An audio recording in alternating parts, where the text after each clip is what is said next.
Hello and welcome to CPX Cyber Bytes. My name is Juliet Nichols, and today we're diving into one of the most pressing topics in cybersecurity, the global cyber talent war. The demand for skilled cybersecurity professionals has never been higher, but organizations worldwide are struggling to fill critical roles. So, what's driving this talent crunch? And more importantly, how can we solve it? Joining me today is Ina Santos, the Vice President of Human Resources at CPX.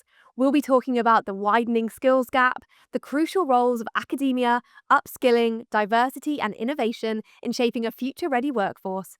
And we'll also play a fun, rapid fire game of Secure or Suspect. Let's get started.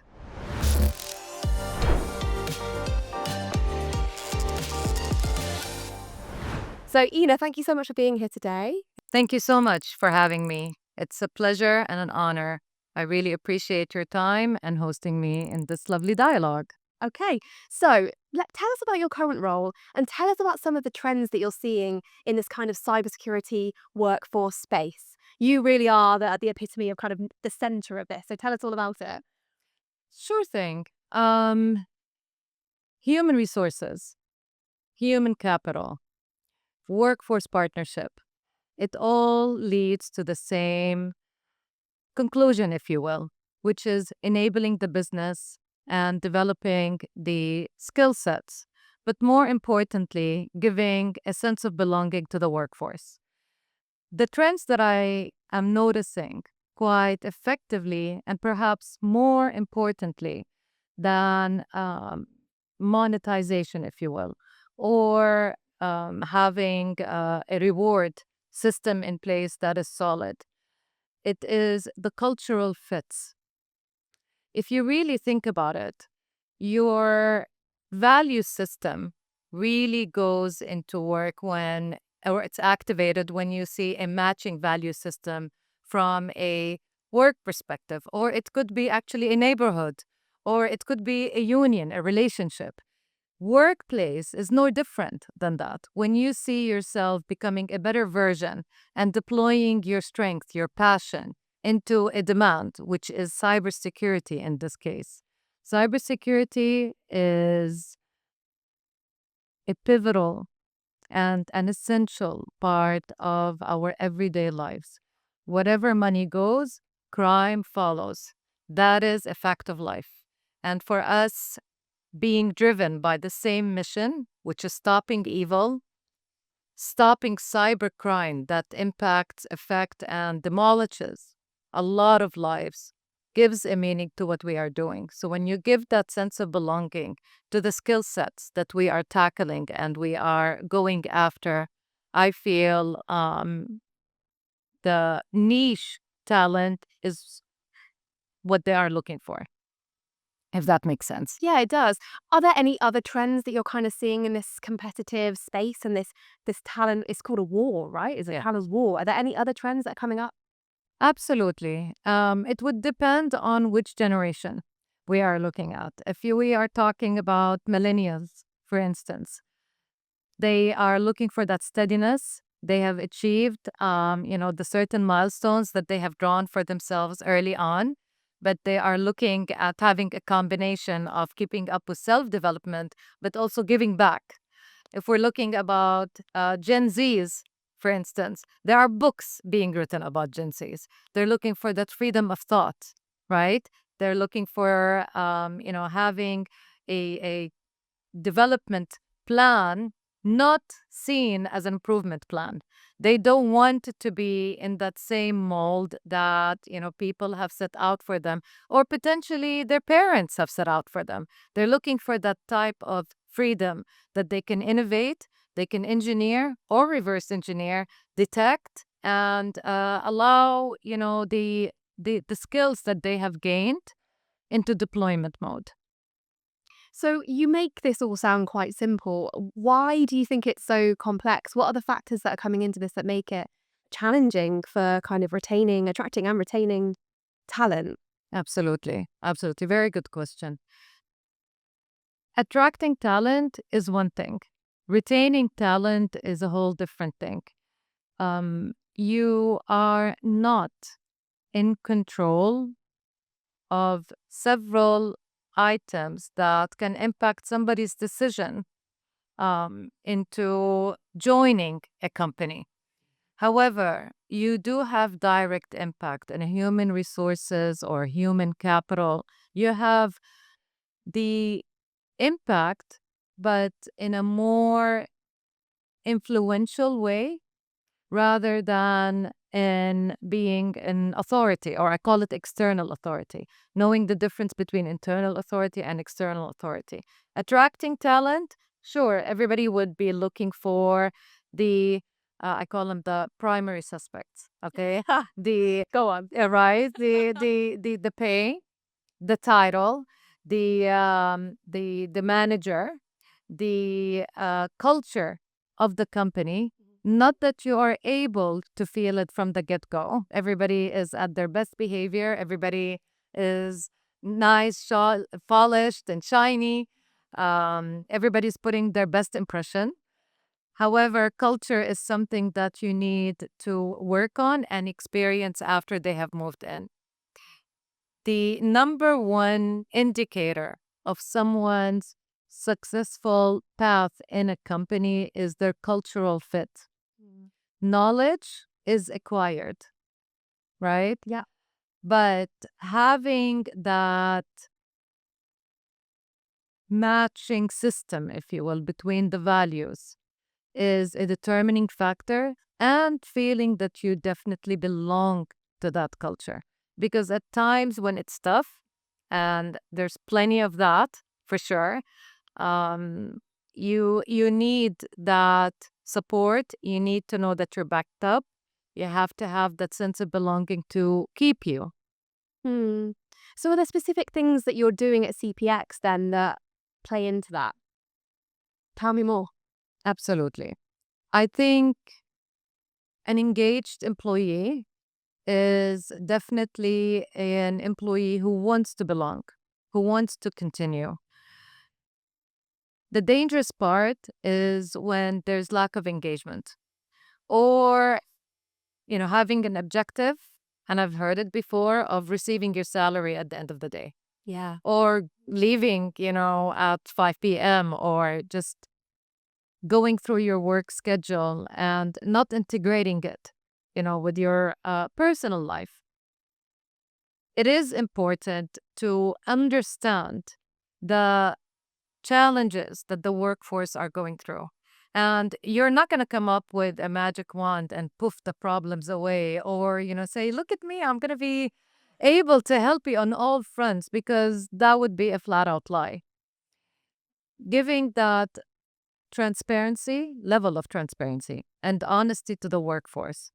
Bearing in mind, there's a lot of things that you cannot convey for a greater cause, Yeah, of course. right? And a lot of things you do have to filter and to censor. But if you explain certain limitations that comes, with the job, but reveal the intentions, and you actively work and show impacts on at least addressing some of the items that are within your control, that you can really impact, and some of the things that you cannot impact, you have to explain why not. Is there anything specific that you can tell us about? Absolutely. We have an annual employee engagement survey. An employee engagement survey is an indicator, right? It shows the happiness level of the employees.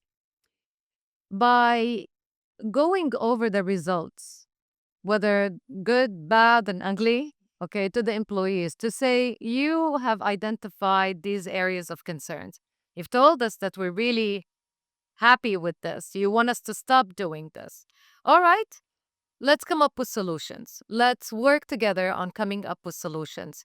Bearing in mind, not all solutions can be deployed, but at least those that cannot, you will know why not. An example of that, compensation. At this company, I will get 25% more. Then you have to go through an awareness session to explain, sure, several companies, they have their own packages from a rewarding perspective. Not everything is rewarded in money. Okay, there's, for instance, freedom of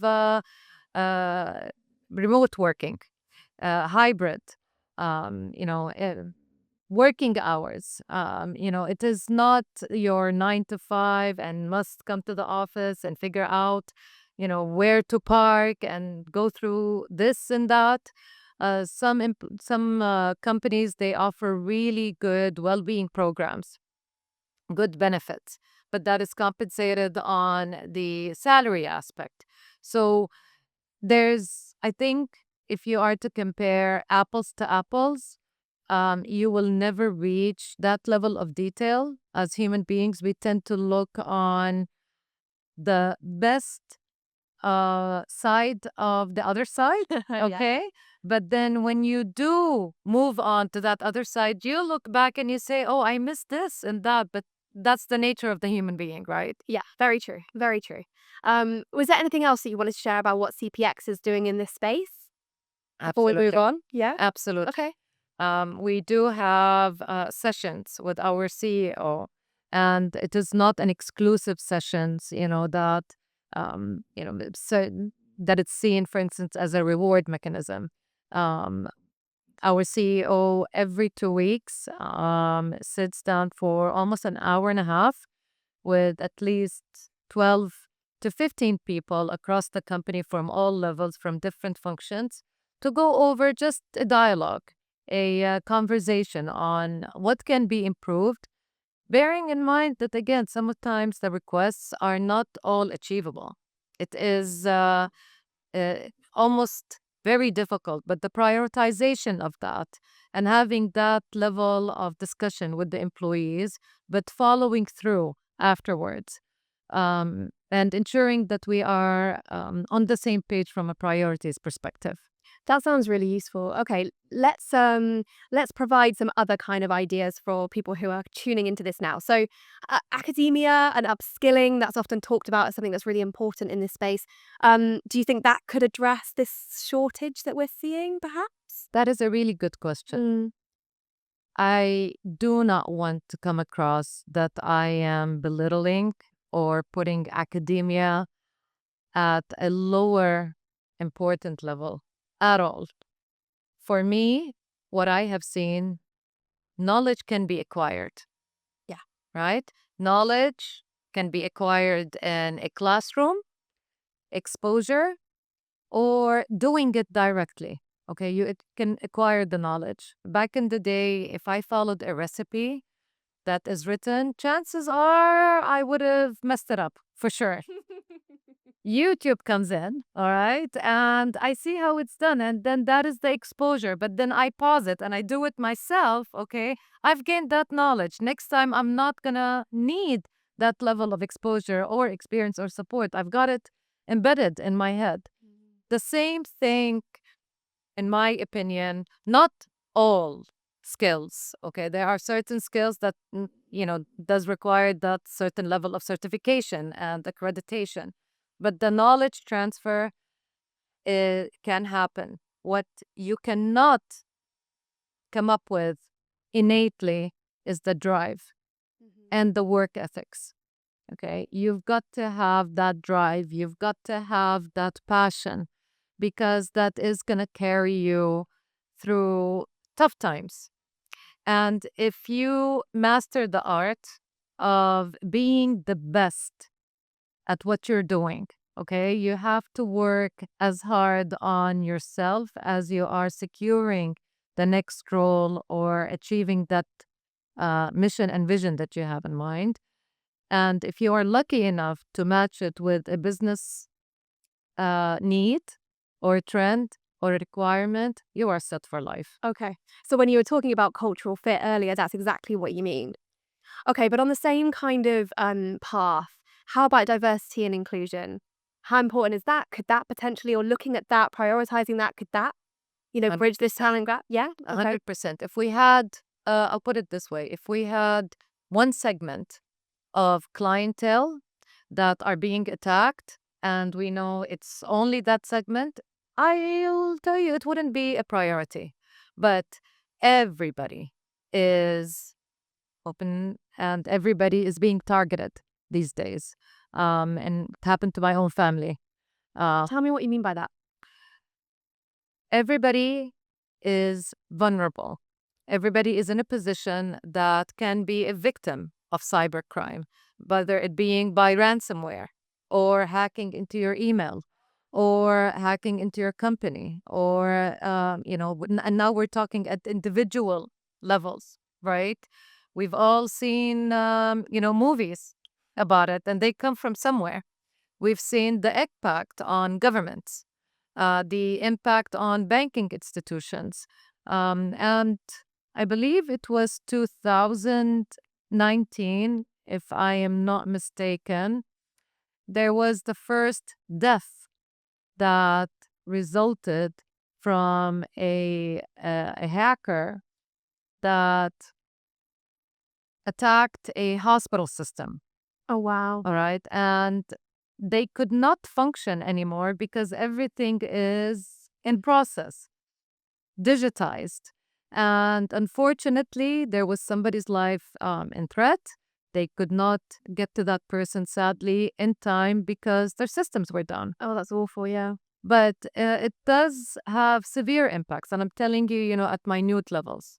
Imagine, when it is institutes, when, uh, governments are being compromised.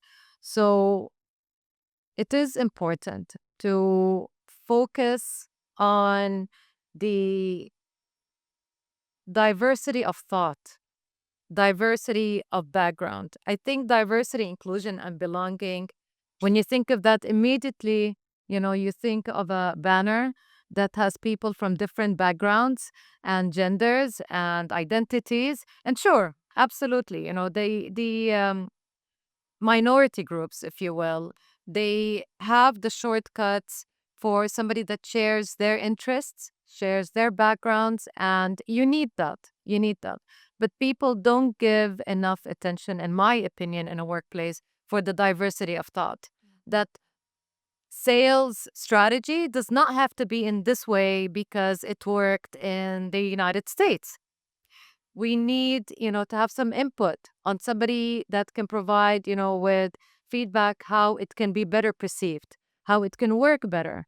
If, for instance, you look at the differences in cultures in Japan, if somebody looks a woman in the eye, that is a disrespect, a sign of disrespect. So you will see them talking to you, for instance, while they're not maintaining the eye contact.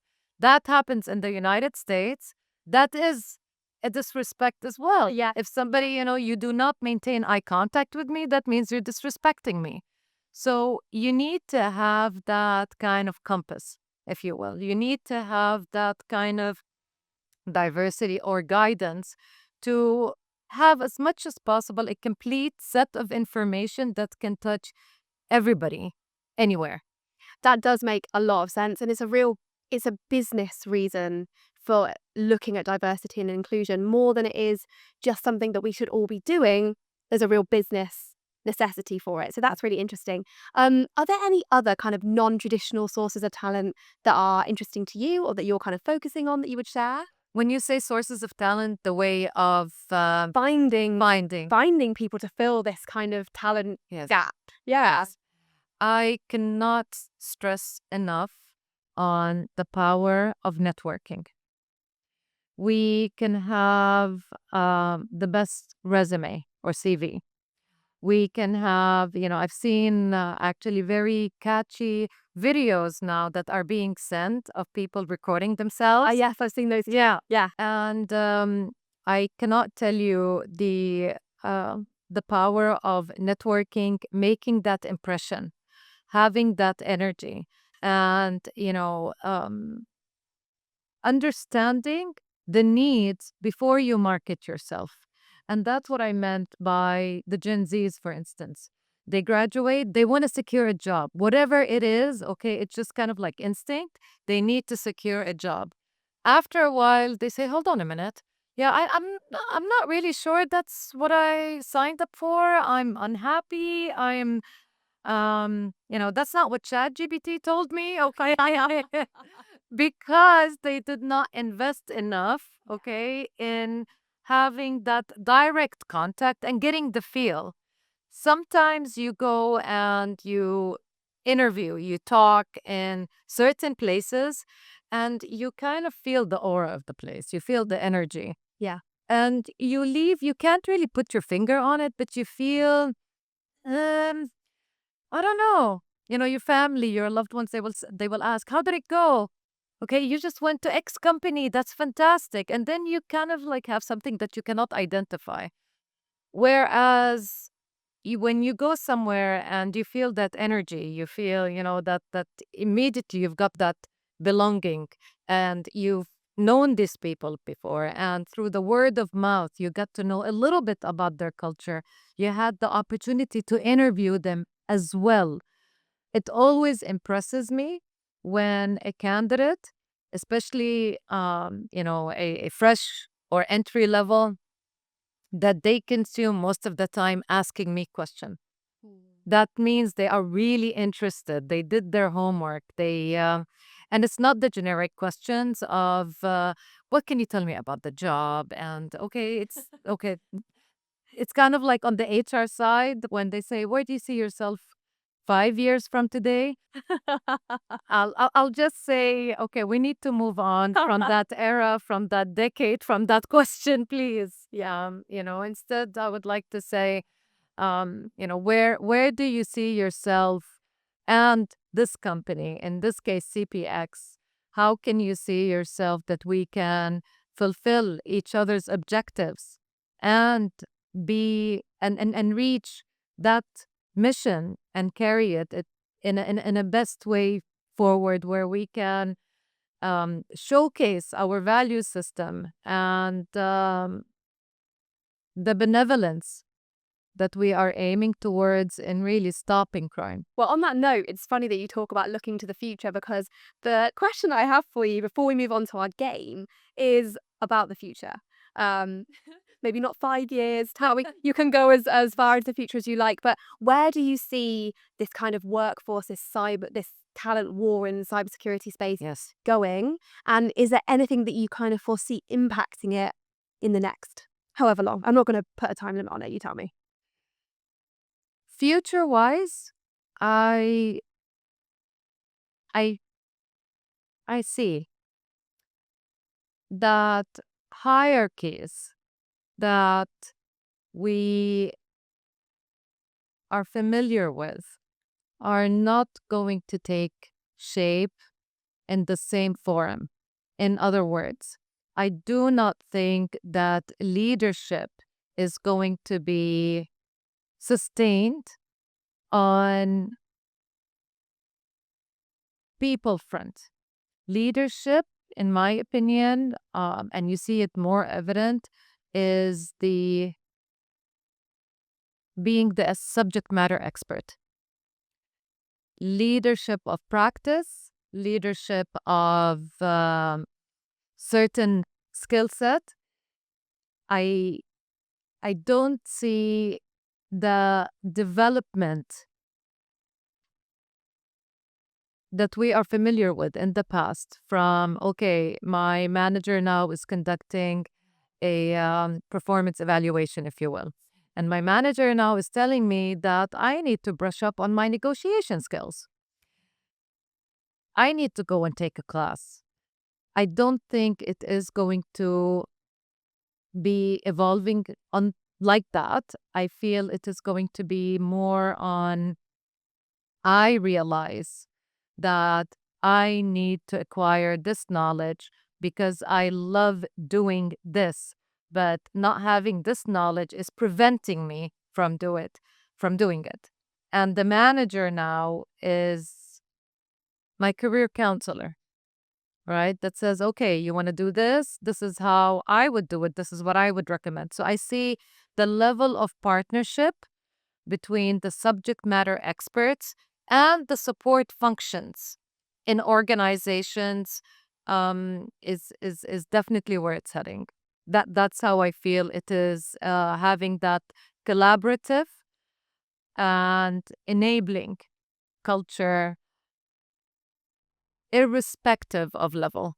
That's really interesting. So it's going to be a little bit more about personal professional growth that is initiated by the individual. And that makes me answer the second part of your question. I really think the personal development is as important, if not more, than the professional development. We tend to put ourselves last. We want to make sure that we excel in what we are doing. And, we tend to put our priorities ahead of our own self-interest. And this is at CPX, what we're trying to do is have the employees identify that passion of theirs. A lot of times you would find employees or managers saying, I've been here for X number of years. Nobody ever said, what is it that I want to do? I haven't been promoted. I didn't receive an increment. I've been doing the same job. And of course, the fault is not on them specifically. I think the manager or the leader and human resources need to have the probing questions to make the workforce wonder if you have been in the same role, doing the same thing for so long. Why is that? Is it lack of interest? Is it lack of, skill sets? Um, and the most dangerous thing, also in my opinion, is being comfortable. Yeah. Okay, Always. staying comfortable. Yeah. That okay, I've mastered it. I'm doing it. And now I'll stay here for 20 years. Yeah, and then I'm gonna retire from here. Yeah, Okay. yeah. That is quite dangerous. So actively work on on on self is really as important as the development in the capacity itself. And parallel to that, are there any kind of trends in development that you're seeing as well? Absolutely. I go back to that lovely example that I mentioned, which is the YouTube, having that exposure and experience. At CPX, we are in the midst of developing a solid internship program. This internship program is not the types of program that interns would come in and would have a certain set of exposure and they get to do what everybody else they don't want to do. Okay. And this is definitely not the type of internship that we're aiming towards.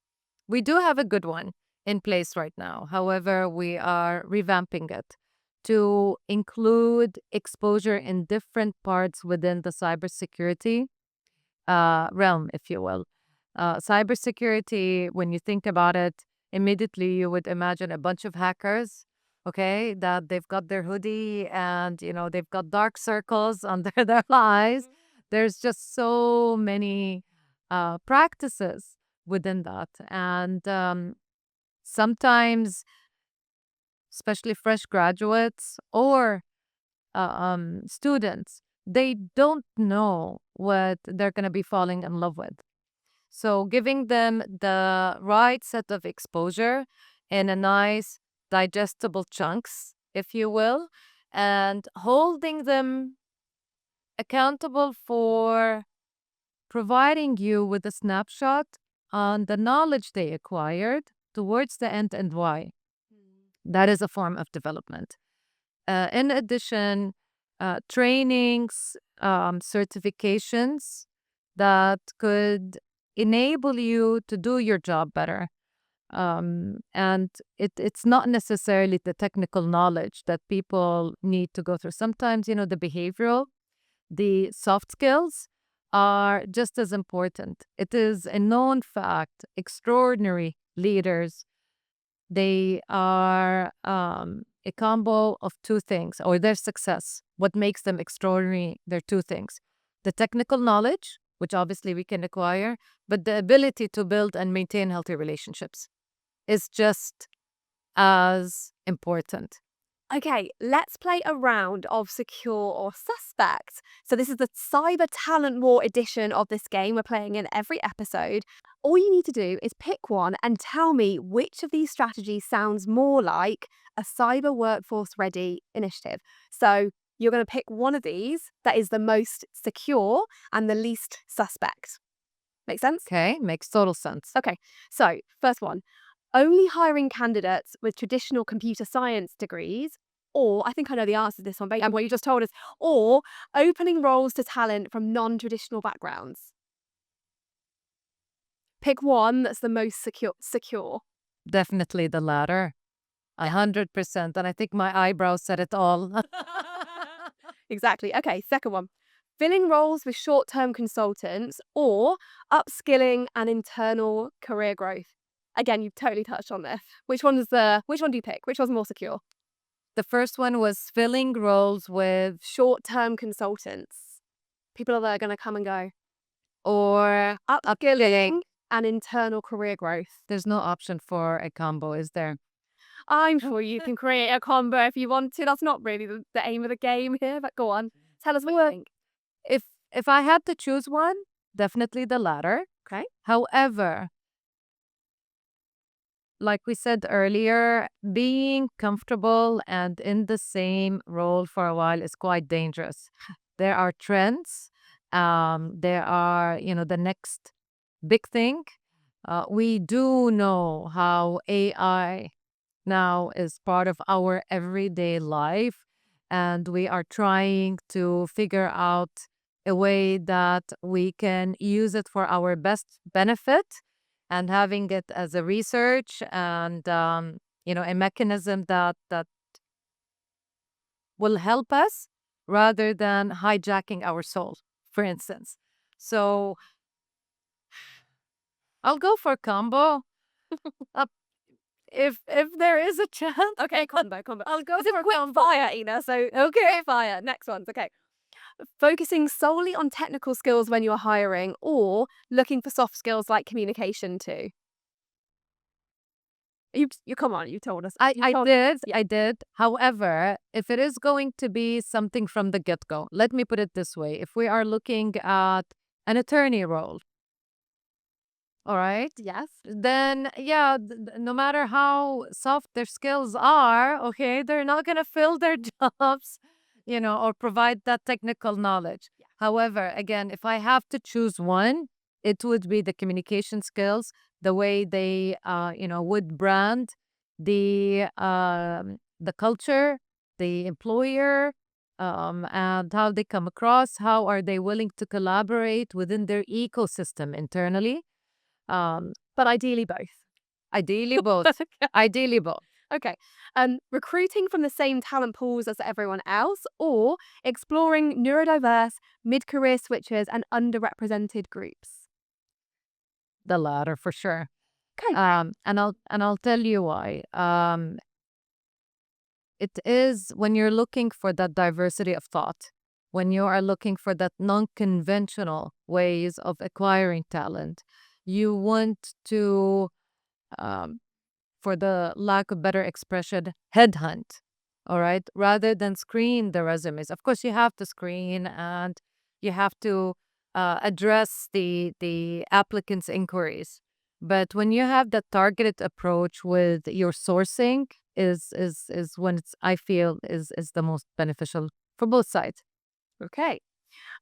Expecting new hires to hit the ground running or offering them mentors and onboarding programs. Mentors and onboarding. One of the most successful companies that I've worked for, the Salesforce, were not allowed to contact the outside or a client for the first 6 months. Wow. Yeah. Now, I think that it's a bit extreme. Yeah.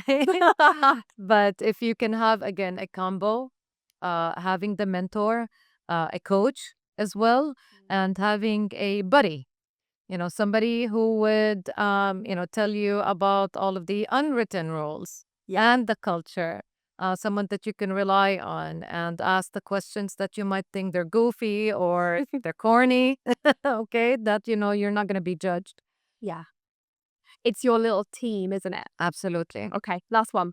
Competing on salary alone or offering flexible work, career development, and a culture driven by purpose. It's as if you wrote these, Like I know exactly what you're going to say, but tell me anyway. Definitely the latter. Definitely. Because if you really think about it, um, people don't leave because of money solo. It can be a sweetener. It can be something that might seal a deal, but the primary reason for people switching careers is 100% not money. And that wraps up today's episode on the cyber talent war. Ina, thank you so much for being our guest today. We really, really appreciate it. You've been a wonderful, wonderful guest. A takeaway from me, I think there are so many takeaways, but one takeaway from me, this is about more than offering just a salary, isn't it? This is more about more than money. This is about growth and about purpose and that kind of, personal self-growth. That's the bit that I've really taken away. So thank you so much. Thank you. And thank you so much for joining us today. Be sure to follow and subscribe to the show, and we'll see you next time.